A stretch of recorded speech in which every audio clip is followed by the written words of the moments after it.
혹시 요즘 마음이 이유 없이 불안하신가요? 그건 단순한 기분이 아닙니다. 2025년 6월 15일 단 2달 남았습니다. 이 날짜가 왜 중요한지, 왜 지금 당신이 이 영상을 보고 있는지, 이건 결코 우연이 아닙니다. 미국 예언자 엘리엇 프레슬리는 작년 한국의 미래는 두 갈래 운명 중 하나를 걷게 된다고 말했습니다. 사람들은 웃었습니다. 하지만 그의 말들이 하나씩 현실이 되면서 전 세계는 입을 다물었습니다. 이제 그의 마지막 예언이 우리 눈앞에 다가오고 있습니다. 이건 단순한 국가의 문제가 아닙니다.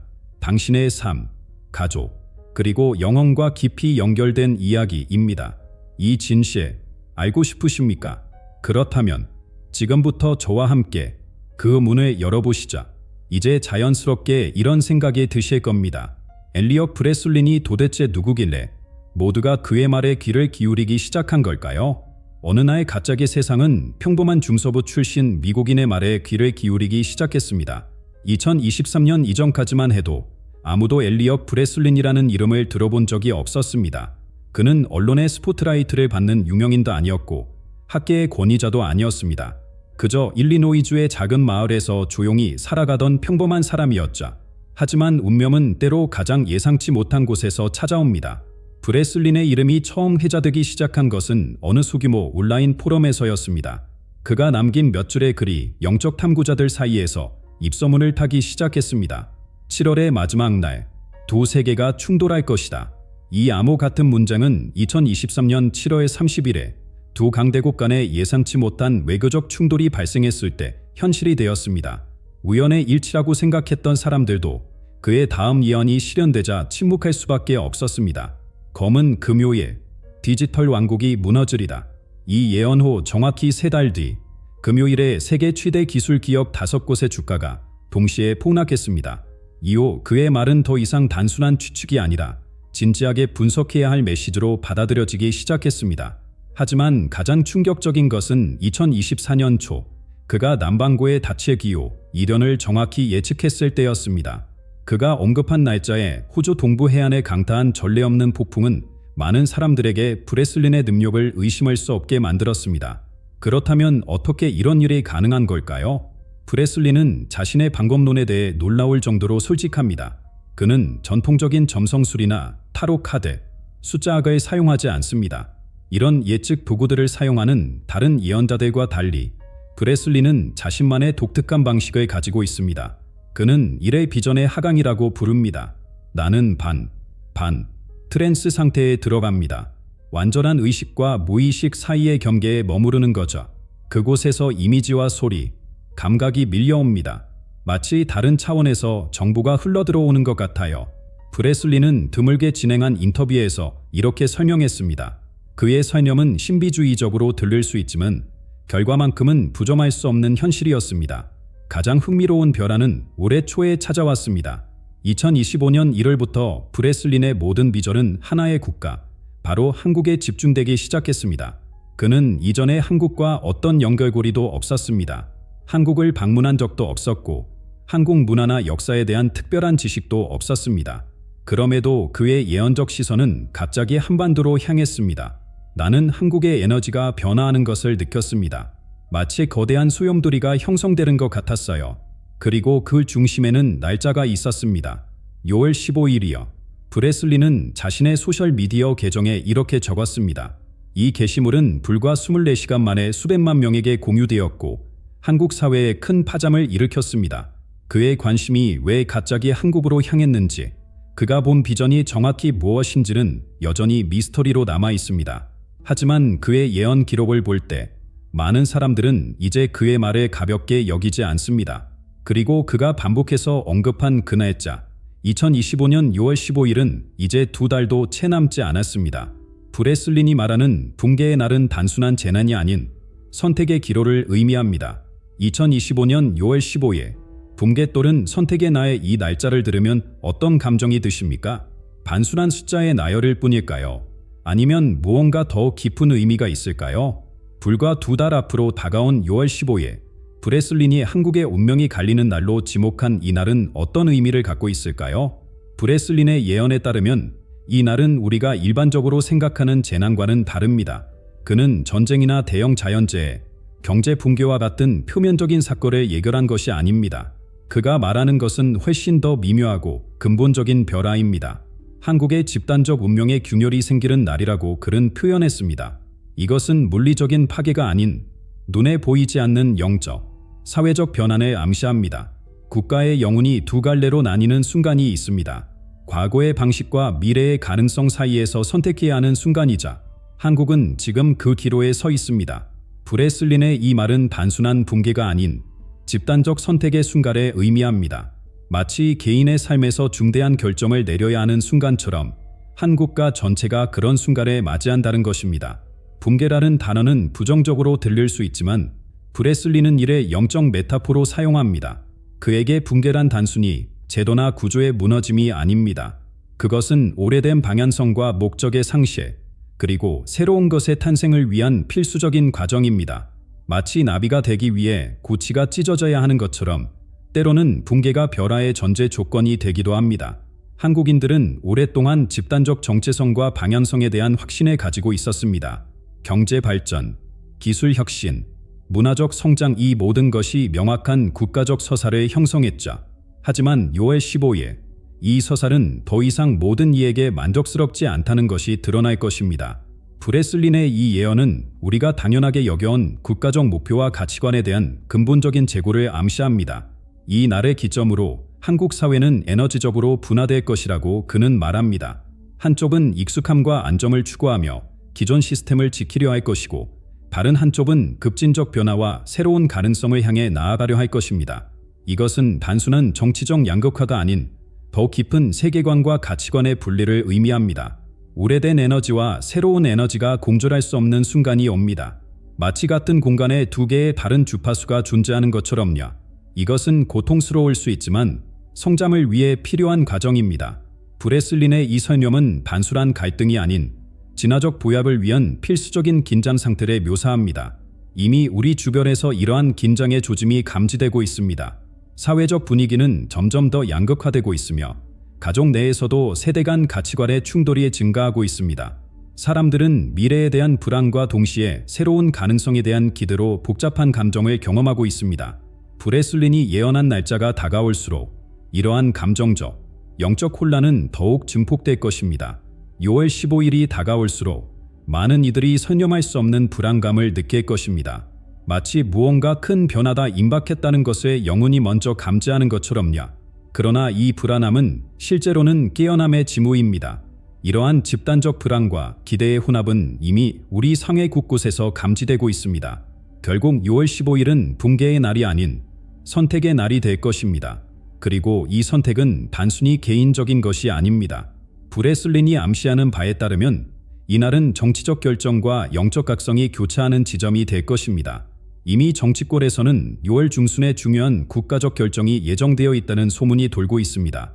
하지만 브레슬린의 예언에 따르면 진정한 변화는 정치인들의 손이 아닌 깨어난 시민들의 집단적 의식에서 시작될 것입니다. 한국은 지금 역사적인 정치적, 영적 기로에 서 있습니다. 우리는 지금 단순한 정치적 결정의 시기를 넘어서고 있습니다. 정치와 영성이 만나는 독특한 순간에 서 있는 것입니다. 브레슬린의 예언을 더욱 깊이 들여다보면 그가 말하는 6월의 중대한 사건은 표면적으로는 정치적 사건의 형태를 띠게 될 것이라고 합니다. 최근 정치계에서는 6월 중순 특별선거나 중요한 국가적 결정이 이루어질 가능성에 대한 소문이 무성합니다. 그러나 브레슬린이 강조하는 것은 이 정치적 사건의 외적 형태가 아니다. 그 이면에 숨겨진 영적 의미입니다. 한국에서 6월에 벌어질 정치적 사건은 겉으로 보기에는 평범한 선거나 정책 결정처럼 보일 수 있습니다. 하지만 이것은 단순한 정치가 아닌 국가 영혼의 방향을 결정짓는 상징적 선택이 될 것입니다. 브레슬린은 이 정치적 사건이 단순히 정당 간의 경쟁이나 정치계 대결이 아니라 한국이 앞으로 나아갈 영적 방향성에 관한 것이라고 설명합니다. 역사적으로 볼 때 국가의 중대한 전환점은 종종 정치적 사건으로 표현되어 왔습니다. 그러나 브레슬린의 관점에서 이러한 정치적 피열은 반제 더 깊은 집단적 의식 변화의 표면적 징후에 불과합니다. 한국이 직면한 갈림길은 단순히 어떤 정당이나 지도자를 선택하는 문제가 아니라 어떤 종류의 국가가 되고자 하는지에 대한 근본적인 질문입니다. 브레슬린이 강조하는 가장 중요한 점은 이 변화의 주체가 누구인가에 관한 것입니다. 그에 따르면 진정한 변화는 기존의 정치 지도자들이나 권력 엘리트에 의해 주도되지 않을 것입니다. 오히려 깨어난 대중의 집단적 선택에서 비롯될 것이라고 합니다. 고원은 높은 곳에서 내려오지 않을 것입니다. 그것은 수백만 한국인들의 동시적인 영적 각성에서 올 것입니다. 마치 잠자던 사람들이 동시에 눈을 뜨는 것처럼요. 브레슬리는 이 집단적 각성을 의식적 선택의 순간이라고 부릅니다. 이는 한 사람이 아닌 많은 사람들이 동시에 내리는 결정이 국가의 운명을 바꿀 것이라는 의미입니다. 브레슬린의 예언 중 가장 신비로운 부분은 그가 결정의 문이라고 부르는 개념입니다. 그는 6월 15일의 영적인 차원에서 일종의 포털이 열린다고 말합니다. 이 포털을 통해 한국은 완전히 다른 두 가지 미래 중 하나로 진입하게 된다는 것입니다. 모든 국가는 때때로 다차원적 결정점에 도달합니다. 그것은 물리적 현실에서는 보이지 않지만 영적 차원에서는 명확히 보이는 갈림길입니다. 한국은 지금 그런 문턱에 서 있습니다. 한쪽 문은 붕괴로, 다른 쪽 문은 갱신으로 이어집니다. 이러한 신비주의적 언어는 상징적으로 해석될 수 있습니다. 국가가 집단적으로 내리는 선택이 완전히 다른 두 가지 미래로 이어질 수 있다는 의미입니다. 그렇다면 이 선택의 결과는 한국에만 국한될까요? 브레슬린에 따르면 그렇지 않습니다. 그는 한국의 선택이 전 세계적인 파급 효과를 가져올 것이라고 예견합니다. 한국은 세계의 축소판입니다. 물질적 성공과 영적 가치 사이의 균형을 찾으려는 노력, 전통과 혁신 사이의 긴장, 개인과 공동체 사이의 관계, 이 모든 것은 전 세계가 직면한 도전입니다. 한국이 어떤 길을 선택하는지가 다른 국가들에게 길을 보여줄 것입니다. 브레슬리는 한국을 일종의 시험장 또는 선구자로 보고 있습니다. 세계 각국이 비슷한 내적 갈등과 정체성의 위기를 겪고 있는 이 시기에 한국의 경험은 일종의 청사진이 될 수 있습니다. 한국이 물질주의적 성공과 영적 풍요로움 사이에서 어떤 균형을 찾아내는지, 분열된 사회에서 어떻게 새로운 합의를 형성하는지는 다른 나라들에게 중요한 교훈이 될 것입니다. 이미 많은 국제 분석가들은 한국의 상황을 주시하고 있습니다. 브레슬린의 예언이 알려지면서 전 세계의 영적 탐구자들도 6월 15일을 중요한 날로 표시해 두었습니다. 한국의 선택이 세계적인 영적 벼라의 촉매제가 될 수 있다는 기대와 불안이 공존하고 있습니다. 이러한 중대한 변화의 시기에 브레슬린은 한 가지 흥미로운 예언을 더 추가합니다. 그는 이 변화를 이끌 특별한 인물의 등장을 암시합니다. 권력이나 명성을 가진 기존의 지도자가 아닌 완전히 예상치 못한 곳에서 나타날 깨달은 자에 대한 이야기입니다. 이 인물은 어떤 사람이며 어떻게 한국의 새로운 방향을 제시할 것인지 그 신비로운 출현에 대해 살펴볼 필요가 있습니다. 대통령의 전격적인 탄핵과 해임은 한국 사회에 깊은 충격파를 일으켰습니다. 정치 지도부의 공백 속에서 사람들은 혼란스러워하며 방향을 잃었습니다. 하지만 브레슬린의 예언에 따르면 이 혼란의 시기는 사실 새로운 유형의 리더십이 등장하기 위한 필수적인 전제 조건이었습니다. 그는 이 상황을 오래된 것이 물러나야 새로운 것이 올 수 있다고 표현했습니다. 브레슬린이 묘사하는 이 새로운 지도자는 전통적인 의미에서의 지도자와는 완전히 다릅니다. 그는 정치권 밖에서 등장할 것이며 대중에게 잘 알려진 인물도 아닐 것입니다. 어떤 거대 기업의 CEO도 유명 연예인도 종교 지도자도 아닙니다. 브레슬린의 표현을 빌리자면 그는 평범함 속에 숨겨진 비범함을 가진 사람입니다.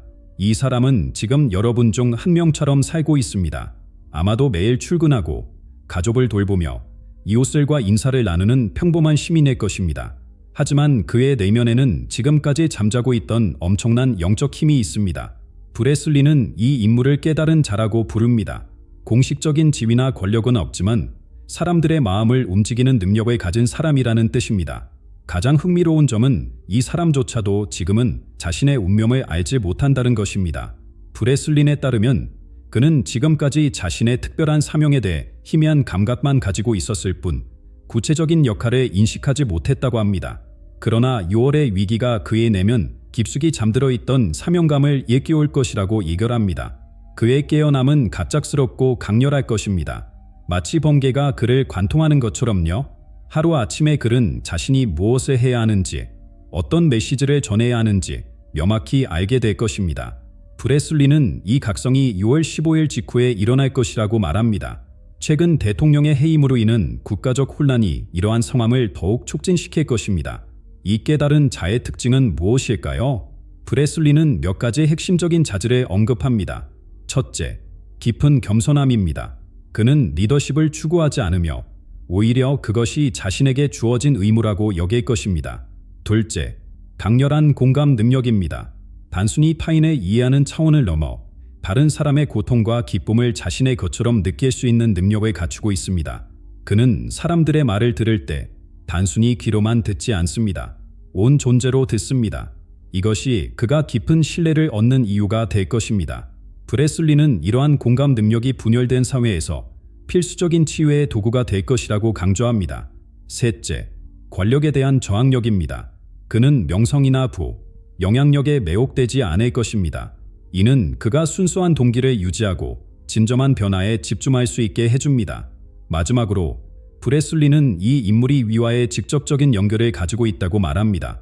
이는 종교적인 의미라기보다는 높은 지혜와 직관에 접근할 수 있는 능력을 의미합니다. 그는 말할 때 자신의 말이 아닌 것처럼 느낄 것입니다. 마치 더 큰 지혜가 그를 통해 흐르는 것처럼요. 이것이 그의 메시지가 깊은 공명을 일으키는 이유입니다. 이러한 특성들이 그를 진정으로 특별하게 만들 것입니다. 그렇다면 이 깨달은 자의 역할은 무엇일까요? 브레슬리는 그가 전통적인 정치 지도자처럼 권력을 행사하거나 정책을 결정하지는 않을 것이라고 말합니다. 대신 그는 연결의 촉매제로 기능할 것입니다. 그의 주요 임무는 분열된 사회에 새로운 대화와 이해의 다리를 놓는 것입니다. 그는 서로 대화하지 않던 사람들이 대화하게 만들 것입니다. 서로를 적으로 여기던 이들이 공통점을 발견하도록 도울 것입니다. 무엇보다 그는 사람들이 자신의 내면 깊숙이 있는 진실을 볼 수 있도록 도울 것입니다. 이러한 재연결의 과정은 이념이나 정치적 성향을 초월한 새로운 유형의 국가적 움직임을 창출할 것입니다. 대통령 해임 이후의 혼란 속에서 사람들은 정치적 해결책만으로는 충분하지 않다는 것을 직감적으로 느끼기 시작했습니다. 더 깊은 치유와 화합의 필요성이 대두되고 있습니다. 바로 이런 상황에서 깨달은 자는 단순한 권력 투쟁을 넘어선 새로운 비전을 제시할 것입니다. 그리고 이 비전은 한국의 경제적 미래에도 깊은 영향을 미칠 것입니다. 특히 한국의 통화 시스템과 경제 구조가 근본적인 변화를 겪게 될 것이라는 예언은 많은 이들의 관심을 끌고 있습니다. 경제적 붕괴라는 단어는 공포를 불러일으킵니다. 하지만 브레슬린의 예언에서 이것은 단순한 재앙이 아닌 근본적인 변혁의 기회로 묘사됩니다. 그의 예언 중 가장 논쟁적인 부분은 한국 원화의 운명에 관한 것입니다. 그는 요해 15일 이후 원화가 전례 없는 도절에 직면할 것이라고 주장합니다. 원화는 급격한 가치 하락을 경험할 것입니다. 하지만 이것은 단순한 경제적 현상이 아닙니다. 이는 기존 화폐 시스템의 근본적 한계가 드러나는 순간이 될 것입니다. 브레슬리는 이 위기가 물리적 현실에서는 통화 가치의 하락으로 나타나지만 더 깊은 차원에서는 신뢰의 위기라고 설명합니다. 최근 금융시장의 불안정성이 높아지고 있습니다. 세계 각국의 중앙은행들은 전례 없는 조치들을 취하고 있고 디지털 화폐의 부상은 전통적인 통화 시스템에 도전하고 있습니다. 한국의 경제 전문가들도 이미 원화의 변동성이 높아지고 있음을 우려하고 있습니다. 그러나 브레슬린이 말하는 것은 단순한 경제적 조정이 아닌 패러다임의 전환입니다. 이 위기는 사시의 기회입니다. 오래된 시스템이 무너질 때 새로운 시스템을 구축할 공간이 열립니다. 그가 제시하는 비전은 단순히 원화를 다른 전통적 통화로 대체하는 것이 아닙니다. 그는 완전히 새로운 유형의 경제 시스템을 예결합니다. 브레슬리는 이를 인류의 화폐라고 부릅니다. 이는 단순한 교환 수단을 넘어 인간 가치와 윤리적 원칙에 기반한 새로운 경제 패러다임을 의미합니다. 그는 이 새로운 시스템이 글로벌 차원에서 발전할 것이지만 한국이 그 선구자가 될 것이라고 말합니다. 한국은 오랫동안 경제적 혁신의 중심지였습니다. 이제 한국은 물질적 번영과 영적 가치를 통합하는 새로운 경제 모델을 세계에 보여줄 것입니다. 브레슬리는 한국이 이러한 변화를 위한 완벽한 조건을 갖추고 있다고 봅니다. 고도로 발달된 기술 인프라, 강한 공동체 의식, 그리고 최근 높아진 영적 관심이 결합되어 새로운 경제 실험의 이상적인 환경을 제공한다는 것입니다. 이 새로운 경제 모델은 어떤 모습일까요? 브레슬리는 몇 가지 핵심 특성을 설명합니다. 첫째, 그것은 공동체적 신뢰에 기반할 것입니다. 중앙화된 권위나 강제력이 아닌 참여자들 간의 사무 신뢰와 협력이 시스템의 기반이 됩니다. 돌의 가치는 더 이상 정부라 중앙은행의 약속에 의존하지 않을 것입니다. 그것은 공동체 구성원들의 상호 약속과 협력에 기반할 것입니다. 이는 생소한 개념처럼 들릴 수 있지만 사실 인류 역사의 대부분 또한 교활 시스템은 이러한 공동체적 신뢰에 기반했었습니다. 둘째, 이 시스템은 윤리적 가치를 경제적 결정의 중심에 둘 것입니다. 단순한 이윤 극대화나 무한 성장이 아닌 공정성, 지속 가능성, 인간 존엄성 같은 가치들이 경제 활동을 이끌게 됩니다. 돈은 더 이상 목적이 아닌 수단이 될 것입니다. 경제 활동의 진정한 목적은 공동체의 웰빙과 모든 구성원의 번영이 될 것입니다. 브레슬리는 이러한 전환이 한국 사회의 깊은 도덕적 전통과 자연스럽게 조화를 이룰 것이라고 봅니다. 셋째, 이 새로운 경제 모델은 참여적일 것입니다. 소수의 엘리트가 경제 정책을 결정하는 대신 더 많은 시민들이 경제적 결정에 직접 참여하게 될 것입니다. 이는 경제 민주주의의 새로운 형태로 볼 수 있습니다. 한국은 경제적 의사결정의 분산화를 위한 살아있는 실험실이 될 것입니다. 시민들이 자신의 공동체에 영향을 미치는 경제적 결정에 직접 참여하는 모델을 개발할 것입니다. 브레슬리는 이것이 한국의 강한 시민 참여, 전통과 맞닿아 있다고 말합니다. 이 모든 변화를 가능하게 하는 것은 기술과 의식의 결합입니다. 브레슬리는 블록체인과 같은 첨단 기술이 도덕적 원칙과 사회 점유와 결합될 때 진정한 변화가 가능하다고 말합니다. 기술 자체는 중립적입니다. 그것이 어떤 의식과 함께 사용되느냐가 중요합니다. 한국은 첨단 디지털 기술을 깊은 인간적 가치와 결합할 것입니다. 이미 한국에서는 블록체인 기반의 공동체 화폐 실험들이 진행되고 있으며 이러한 움직임은 요해 15일 이후 더욱 가속화될 것으로 보입니다. 브레슬린의 경제적 예언은 많은 전통적 경제학자들에게 비현실적으로 보일 수 있습니다. 그러나 그는 이것이 단순한 공산이 아니라 이미 시작된 필연적인 과정이라고 주장합니다. 더욱 놀라운 것은 이러한 경제적 변화가 한반도의 오랜 분단 문제에도 새로운 해결책을 가져올 것이라는 그의 예견입니다. 브레슬리는 남북한 사이의 장벽이 무너지는 과정이 물리적인 통일이 아닌 먼저 사람들의 마음속에서 시작될 것이라고 말합니다. 경제적 패러다임의 변화와 함께 분달의 벽도 서서히 허물어질 것이라는 놀라운 예언을 그는 2027년과 연결시키고 있습니다. 브레슬린의 가장 대담한 예언은 한반도의 미래에 관한 것입니다. 그는 2027년을 느낌의 해라고 부르며 이때 남북한 사이의 장벽이 새로운 방식으로 허물어질 것이라고 말합니다. 그러나 그가 예견하는 통일은 우리가 일반적으로 상상하는 그런 모습이 아닙니다. 공식적인 통일 선언은 없을 것입니다. 어떤 조약도, 새로운 국기도, 합의된 정부 체제도 없을 것입니다.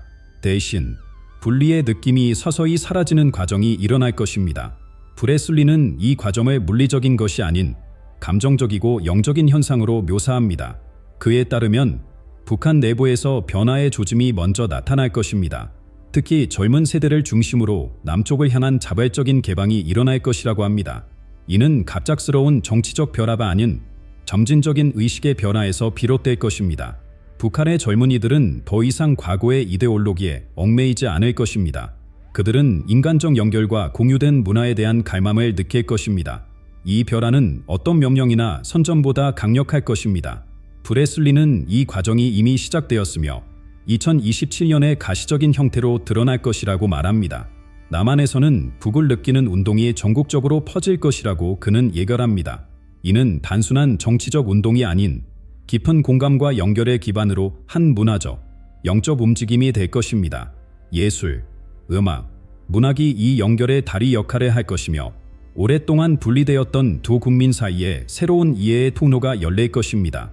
진정한 통일은 먼저 마음속에서 일어납니다. 두려움과 불신이 녹아내리고 대신 호기심과 공감이 자리 잡을 때 물리적인 장벽은 그 의미를 잃게 됩니다. 브레슬리는 이것이 새로운 형태의 한국적 정체성을 만들어낼 것이라고 말합니다. 남도 북도 아닌 완전히 새롭고 하이브리드한 정체성이 등장할 것입니다. 이러한 변화는 한국만의 이야기로 끝나지 않을 것입니다. 브레슬리는 2025년 이후 세계가 가치관의 위기에 직면할 것이라고 예견합니다. 물질주의와 경쟁 중심의 패러다임이 한계에 도달하면서 사람들은 새로운 방향성을 찾게 될 것입니다. 바로 이 시점에서 한국이 중요한 역할을 하게 된다는 것입니다. 한국은 물질적 성공과 영적 깊이를 모두 경험한 독특한 국가입니다. 이 두 세계를 연결하는 방법을 찾아낸 한국은 다른 국가들에게 새로운 길을 보여줄 것입니다. 브레슬리는 한국의 영적 지혜가 세계의 새로운 소프트 파워가 될 것이라고 말합니다. 한국 문화는 이미 전 세계적으로 인기를 얻고 있지만 브레슬린이 말하는 것은 단순한 문화적 영향력을 넘어섭니다. 그는 한국이 천국과 지구 사이의 다리 역할을 하게 될 것이라고 말합니다. 이는 신비주의적 표현이지만 한국이 물질과 정신, 전통과 혁신, 개인과 공동체 사이의 균형을 찾는 방법을 세계에 보여줄 것이라는 의미로 해석될 수 있습니다. 한국의 영향력은 지배나 지시가 아닌 영감과 모범을 통해 퍼져나갈 것입니다. 마치 조용한 스승처럼 한국은 말보다 행동으로 가르칠 것입니다. 이미 세계 각국에서는 한국의 공동체 문화, 조화로운 발전 모델, 그리고 전통과 현대를 융합하는 능력에 주목하고 있습니다. 이러한 영적 부상과 남북 통일의 과정은 모두 2025년 6월 15일에 시작될 변화의 일부입니다. 그렇다면 우리는 개인적으로 그리고 집단적으로 이 변화의 시기를 어떻게 준비해야 할까요? 브레슬리는 이 중대한 시기를 맞이하기 위한 구체적인 방법들을 제시합니다. 그에 따르면 우리의 내면 준비와 공동체적 행동이 이 변화의 과정에서 핵심적인 역할을 할 것입니다. 불과 2달 앞으로 다가온 6월 15일, 브레슬린이 예견한 이 중대한 날을 앞두고 우리는 어떻게 준비해야 할까요? 그의 예언이 현실이 된다면 이 날은 단순한 역사적 사건이 아닌 우리 모두의 영적 여정의 중요한 전환점이 될 것입니다. 브레슬리는 이 시기를 맞이하는 구체적인 방법들을 제시합니다. 내부의 변화에 휩쓸리지 않으려면 내면의 중심을 단단히 잡아야 합니다. 브레슬린이 가장 먼저 강조하는 것은 내면의 안정을 찾는 일입니다. 그는 명상, 침묵의 시간, 주기적인 디지털 단식, 자연과의 연결을 통해 내면의 평화를 키우는 것이 중요하다고 말합니다. 주위의 모든 것이 흔들릴 때 당신은 누구입니까? 브레슬리는 이 질문이 앞으로 다가올 시기의 핵심이 될 것이라고 말합니다. 외부 환경이나 사회적 지위, 물질적 성취가 아닌 진정한 자아를 찾는 여정이 그 어느 때보다 중요해질 것입니다. 그는 매일 저녁 자신에게 오늘 나는 진실되게 살았는가? 라는 질문을 던지는 습관을 권합니다. 브레슬리는 이 자기 성찰의 과정이 단순한 내면의 탐구를 넘어 우리가 사회와 맺는 관계를 재정의하는 데까지 이어져야 한다고 말합니다. 자신을 깊이 알게 될수록 다른 이들과의 진정한 연결이 가능해집니다. 이것이 새로운 공동체의 기초가 될 것입니다. 개인적 준비와 함께 브레슬리는 소규모 공동체 활동의 중요성도 강조합니다. 그는 5대 12명 정도의 작은 모임을 만들어 정기적으로 만나며 대화와 지원을 나누는 것을 권장합니다. 이러한 의식서클은 변화의 시기에 중요한 안정과 지혜의 원천이 될 것이라고 합니다. 혼자서는 할 수 없는 일들이 있습니다. 진정한 변화는 개인의 각성과 공동체적 지원이 만날 때 일어납니다. 브레슬리는 이러한 소규모 모임에서 솔직한 대화, 감정의 공유, 그리고 상호 지원이 이루어져야 한다고 강조합니다. 특히 서로 다른 관점과 배경을 가진 사람들이 모여 열린 마음으로 대화할 때 새로운 통찰과 해결책이 나올 수 있다고 말합니다. 브레슬리는 이러한 모임에서 실천할 수 있는 간단한 활동들도 제안합니다. 함께하는 명상, 서로의 이야기를 경청하는 시간, 공동의 비전을 그려보는 워크숍 등이 그것입니다. 그는 이러한 활동들이 개인적 변화와 집단적 변화를 연결하는 다리 역할을 할 것이라고 말합니다. 6월 15일은 끝이 아닌 시작입니다. 브레슬리는 이 날을 두려워할 필요가 없다고 강조합니다. 오히려 이 날은 새로운 가능성의 문이 열리는 순간이 될 것이라고 합니다. 그는 이 날을 집단적 세례의 순간으로 표현하며 우리 모두가 더 높은 의식 수준으로 나아가는 기회가 될 것이라고 말합니다. 진정한 준비는 두려움에서 벗어나 변화를 받아들이는 자세에서 시작됩니다. 브레슬리는 변화를 두려워하지 말고 그것을 환영하세요라고 조언합니다. 그에 따르면 우리가 가진 가장 강력한 도구는 선택의 자유입니다. 어떤 상황에서도 우리는 어떻게 반응할지 선택할 수 있습니다. 위기의 순간에는 두 가지 길이 있습니다. 두려움으로 움츠러들거나 사랑으로 확장되거나 한국 사회가 후자를 선택할 때 놀라운 변화가 일어날 것입니다. 브레슬리는 이것이 단순한 개인적 선택을 넘어 우리가 함께 만들어가는 집단적 결정이라고 강조합니다. 결국 6월 15일을 준비하는 가장 중요한 방법은 매 순간 의식적으로 살아가는 것입니다. 브레슬리는 미래를 준비하는 최선의 방법은 현재에 온전히 깨어있는 것이라고 말합니다. 지금 이 순간 우리가 어떤 선택을 하고 어떤 에너지를 품고 어떤 생각을 하느냐가 우리의 미래를 결정할 것입니다. 여러분은 어떤 준비를 하고 계신가요? 내면의 안점을 찾고 계신가요? 아니면 외부 상황에 휘둘리고 계신가요? 진정한 자아를 발견하기 위한 여정을 시작하셨나요? 함께 이 중요한 시기를 지혜롭게 준비해 나갑시다. 브레슬린의 예언이 현실이 되든 그렇지 않든 이러한 준비는 우리 삶을 더 풍요롭고 의미 있게 만들어 줄 것입니다.